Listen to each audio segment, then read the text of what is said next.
మూడవది, దేవుని వాక్యాన్ని ధ్యానించిన తర్వాత డిక్లరేషన్స్. చాలా వరకు మనం ఏం చేస్తుంటామంటే ప్రేయర్ చేస్తాము, దేవుని వాక్యం చదివేస్తాము, ఇంక అక్కడితో వదిలేస్తాము. డిక్లరేషన్స్ అనేది చేయము.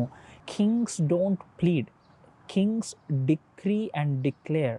సో క్రీస్తుల్లో నువ్వు ఎవరో నువ్వు తెలుసుకున్నప్పుడు, నీ యొక్క అధికారము నువ్వు తెలుసుకున్నప్పుడు, నీ యొక్క స్థానము నువ్వు తెలుసుకున్నప్పుడు, దేవుడు నిన్ను యాజకులుగా, రాజులుగా మార్చాలనే విషయాన్ని నువ్వు తెలుసుకున్నప్పుడు ఏమవుతుందంటే you move you move in that identity. నువ్వు దాన్ని డిక్లేర్ చేసుకుంటూ వస్తుంటావు. You decree and declare things to happen for you. So ఎప్పుడైతే నువ్వు ఆ డిక్లరేషన్స్ అండ్ డిక్రీస్ నువ్వు చేస్తుంటావో, you are enforcing heaven and heaven is backing you. So that will help you to live the supernatural life. ఇంకొక విషయాన్ని మనం worship అనగానే చాలాసార్లు మనం ఓన్లీ చర్చ్లోనే వర్షిప్ చేస్తామండి. చాలామంది ఇంట్లో వర్షిప్ చేయరు. వారు ఏమనుకుంటారంటే వర్షిప్ అనగా జస్ట్ నేను సాంగ్స్ పెట్టుకొని వింటే వర్షిప్ అని అనుకుంటారు. లేకపోతే కొద్దిసేపు నేను ఇంట్లో మనం గాస్పల్ సాంగ్స్ టర్న్ చేసేసి ఆన్ చేసేసి వదిలేస్తే దట్ ఈస్ వర్షిప్ అని మనం అనుకుంటాం. కానీ వర్షిప్ అనగా ఏంటంటే దేవుని మనం ఆరాధించడం. అది నువ్వు ఎక్కడున్నా కూడా నువ్వు ఆరాధించవచ్చు. ఈరోజు నీ హార్ట్ ఏంటి? What is your heart? నువ్వు దేవుని ఏ విధంగా ఆరాధిస్తున్నావు? నువ్వు జస్ట్ పాటలు పెట్టుకొని నార్మల్గా ఫీల్ గుడ్ కోసం నువ్వు వింటున్నావా, లేదా నువ్వు దేవుని నిజంగా ఆరాధిస్తున్నావా మనసారా? If you start your day with praise and worship and thank the Lord, you will enter into the realm of supernatural. మనం ఎప్పుడైతే దేవుని స్తుతిస్తూ ఆరాధిస్తూ వస్తుంటామో ఇమ్మీడియట్గా మనం ఆ సూపర్ న్యాచురల్ రెల్మ్లోకి అనేది అడుగు పెడుతుంటాం. ఎందుకంటే your setting your day, your setting your atmosphere to get in to that realm. So అప్పుడు సూపర్ న్యాచురల్గా జీవించడం అనేది నీకు చాలా సులువు అవుతుంది. సూపర్ న్యాచురల్గా జీవించడం అనేది ఎందుకు ప్రాముఖ్యం అంటే, ఎప్పుడైతే నువ్వు సూపర్ న్యాచురల్గా జీవిస్తుంటావో you don't receive instructions from people around you, you receive instructions from the throne room of heaven.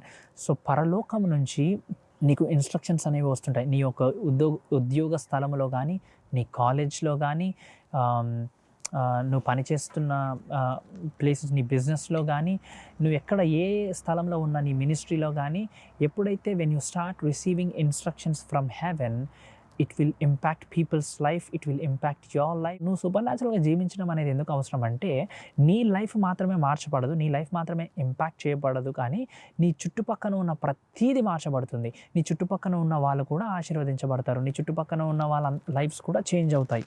So అందుకే సూపర్ న్యాచురల్గా జీవించడం అనేది మనకి చాలా ఇంపార్టెంట్. సో ఇటువంటి విధమైన మనం హ్యాబిట్స్, ఇప్పుడు ఏదైతే ప్రేయర్ అనుకున్నామో, వర్డ్ చదవడం అండ్ మెడిటేషన్ అనుకున్నామో, డిక్లరేషన్స్ అండ్ డిక్రీస్ అనుకున్నామో, వర్షిప్ అనుకున్నామో, ఇట్లాంటి హ్యాబిట్స్ అనేవి మన lifestyle every day, if they are part of our lifestyle, సూపర్ న్యాచురల్లో మీకు నడవడం అనేది చాలా ఈజీ అవుతుంది. ఎర్లీ చర్చ్ బైబిల్ ఏమని చెప్తుందంటే, they did not meet on Sundays. వారు ఆదివారం మాత్రమే సంఘంలో కలవలేదు, ప్రతి దినము డిఫరెంట్ హౌసెస్లో they all met, they all meditated, they all worship, they all prayed and they all had a fellowship. దాని ద్వారానే వారు అంత శక్తితోటి అంత సూపర్ న్యాచురల్గా జీవించబడ్డారు. సో మిరకల్స్ అనేవి బైబిల్ ఏమని చెప్తుందంటే, miracles were part of their everyday life. Supernatural was part of their everyday life. వారి దినదిన జీవితంలో మిరకల్స్ అనేది, సూపర్ న్యాచురల్ అనేది అది ఎంబెడెడ్ అయిపోయిందంట. మన లైఫ్ స్టైల్ అనేది మనం చేంజ్ చేసుకొని, మన లైఫ్ స్టైల్లో ఇట్లాంటి విషయాలు, హ్యాబిట్స్ అనేవి మనం బిల్డ్ చేసుకున్నట్లయితే సూపర్ న్యాచురల్ అనేది మనకు కూడా ప్రతిరోజు సాధ్యమవుతుందండి. ఇంకొక విషయం ఏంటంటే, చాలామంది సూపర్ న్యాచురల్ అనేది ఎక్స్పెక్ట్ చేయరు. ఎప్పుడైతే ఒక హీలింగ్ మినిస్టరో లేకపోతే ఒక పవర్ఫుల్ మ్యాన్ ఆఫ్ గాడ్ మన టౌన్కి వచ్చి ఒక మీటింగ్ పెట్టినప్పుడో, ఆ రివైవల్ మీటింగ్స్లోనే మనం ఎక్స్పెక్ట్ చేస్తుంటాం. కానీ every day I need to have a miracle అనే విషయాన్ని మనం ఎక్స్పెక్ట్ చేయము. Your expectation is a breeding ground for miracles. చాలామంది క్రైస్తవ జీవితంలో దేవుడి యొక్క కార్యాలను, దేవుడి యొక్క హస్తాన్ని, ఆ యొక్క సూపర్ న్యాచురల్ ప్రొవిజన్ కానీ, హీలింగ్ కానీ, సూపర్ న్యాచురల్ పవర్ కానీ ఎందుకు చూడట్లేదంటే, because we are not expecting. If you do not expect from God, you cannot receive. So నువ్వు ఎక్స్పెక్ట్ చేస్తున్నప్పుడు నీ యొక్క హార్ట్ని, నీ స్పిరిట్ని నువ్వు ప్రిపేర్ చేసుకుంటున్నావు. ఆ ఎక్స్పెక్టేషన్ అనేది లేకుండా దేవుని దగ్గర నుంచి పొందుకోవడము చాలా అసాధ్యం అవుతుంది. ముందుగా you should prepare your heart, your expectation. ఒక ఫార్మర్ పొలంలోకి వెళ్ళి ఆ విత్తనాన్ని ఎందుకు నాటుతాడంటే, he expects that he will see harvest. So expectation లేకుండా ఏది జరగదు. సో ప్రతి దాంట్లో మనం ఎక్స్పెక్టేషన్ కలిగినప్పుడు దేవునిలో మనం ఎక్స్పెక్టేషన్ ఎందుకు కలిగి ఉండకూడదు? క్రైస్తవులు చాలామంది ఎక్కడ ఫెయిల్ అవుతున్నారంటే, because they don't expect God to do miracles in their lives, because they think God is too busy they think God doesn't love them. They think maybe it's not God's will, or maybe it's too much to ask God for miracles every single day. కానీ ఎప్పుడైతే మనం daily miracles expect చేస్తామో it's not too hard for the lord, because God will never run out of his resources. God has enough, more than enough. He is El Shaddai.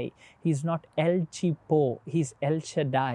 So he is all sufficient God. So he can do miracles in your life every single day. So అది expectation అనేది మనకు లేనప్పుడు మనం దేవుని దగ్గర నుంచి పొందుకోలేము. So you should always expect to receive supernatural from God. Supernatural జీవించడము అన్నదానికి మీ యొక్క డైలీ రొటీన్ అనేది చాలా important. If you set your daily routine, you are in a motion to walk in supernatural, to live in supernatural, to experience supernatural and to demonstrate supernatural. ఒక వాక్యాన్ని చూసుకొని మనం ఈ ఎపిసోడ్ని ముగిస్తాము. Matthew chapter 14 verse 22 to 33. ఈ story మనందరికీ తెలుసు. So disciples were traveling on the boat and they saw Jesus walking on the water. Then immediately Peter, he expected, he had an expectation to walk on the water. Oh, if Jesus is doing it, Jesus, if it is you, I have an expectation, even I want to walk on the water. Can you call me? Can I do this? అని అడిగినప్పుడు Jesus called him, Peter come walk on the water అని అన్నప్పుడు Peter started walking on the water. Peter stepped in to the super natural. It's not a common thing, it's not a natural thing to walk on the water. సముద్రం అలలు మీద నడవడం అనేది సాధారణమైన విషయం కాదు, అది అసాధారణమైన విషయము. ఎర్లీ చర్చ్ డేస్లో science, wonders, miracles and the power, the move of God was so common because they expected God to do in that way. So నువ్వు దేవుడు ఏ విధంగా అయితే మూవ్ కావాలని ఎక్స్పెక్ట్ చేస్తున్నావో దేవుడు ఆ విధంగా నీ జీవితంలో మూవ్ అవ్వగలుగుతాడు. నీ ఎక్స్పెక్టేషన్ అనేది నువ్వు దేవునికి ఇచ్చే పర్మిషన్. నువ్వు దేవుడిని, దేవా నా జీవితాన్ని నన్ను వాడుకున్న పరిస్థితిని ఇచ్చి నన్ను సూపర్ న్యాచురల్కి నడిపించాను, నువ్వు ఎక్స్పెక్టేషన్ లేనప్పుడు దేవుడు కూడా నీ జీవితంలో ఏమి చేయలేడండి. Yes, we will experience trials, we will experience test, challenges will come. మనం ఈ విధంగా బోల్డ్గా ఫెయిత్లో సూపర్ న్యాచురల్గా మనము జీవించాలని మనం ఇట్లాంటి అలవాట్లు చేసుకొని మనం ముందుకు నడుస్తున్నప్పుడు చాలామంది మనల్ని దూషించడానికి వస్తారు, చాలామంది మనల్ని ఎగతాళి చేస్తుంటారు, ఇట్లాంటి ట్రయల్స్ వస్తుంటాయి, షేమ్ వస్తుంటుంది, ఇబ్బందులు కలుగుతుంటాయి. కానీ మనము క్రమం తప్పకుండా, if we don't lose our heart, if we don't give up, it will become easy because God sees. కొంతమందికి 1 month చేయడం చాలా ఈజీ, 2 weeks చేస్తాను, 3 weeks చేస్తాను, దాని తర్వాత ఇట్స్ నాట్ వర్కింగ్ అని మనం వదిలేస్తుంటాం. కానీ ఎప్పుడైతే క్రమం తప్పకుండా కన్సిస్టెంట్గా మనం చేస్తుంటామో అప్పుడు మనకు సూపర్ న్యాచురల్గా నడవడం, ఆ సూపర్ న్యాచురల్ రెల్మ్కి ఎంటర్ కావడము, we see open heavens upon our lives.